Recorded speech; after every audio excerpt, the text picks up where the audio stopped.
Lord dear brothers and sisters. ரொம்ப சோர்ந்து போன நிலைமையில் இருக்கீங்களா? கர்த்தருக்காக நான் நிற்கிறேன், ஆனால் இந்த உலகத்தில் இருக்கிறவங்களாக நான் ஒதுக்கப்படுகிறேன்னு நினைக்கிறீங்களா? என்ன நிந்திக்கப்படுகிறேன்னு நினைக்கிறீங்களா? சோர்ந்து போகாதீங்க. கர்த்தருக்காக நம்ம செய்கிற ஒவ்வொரு காரியத்திற்கும் பலன் உண்டு. வெளிப்படுத்துதல் விசேஷம் 21வது அதிகாரம் 7வது வசனம் எப்படியாக இருக்கிறது?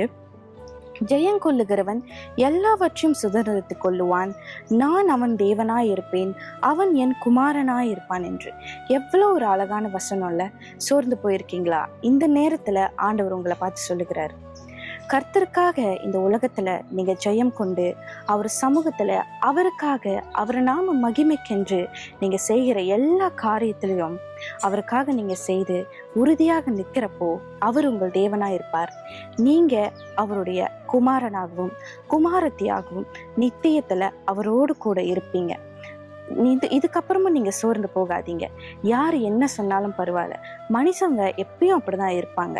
கர்த்தருக்கு நாம மகிமை அவர் ஒருவருக்காகவே இந்த வாழ்க்கை என்று அவருடைய கற்பனைகளையும் அவருடைய நியாயங்களையும் நீங்க கை கொண்டு உங்க வாழ்க்கைய இன்னும் பலப்படுத்துங்க. கர்த்தர் உங்களோடு கூட இருப்பார். அவருடைய குமாரனாகவும் குமாரத்தியாகவும் என்றென்றைக்கும் ஆசீர்வதிக்கப்படுவீர்கள். தேங்க்யூ. God bless you.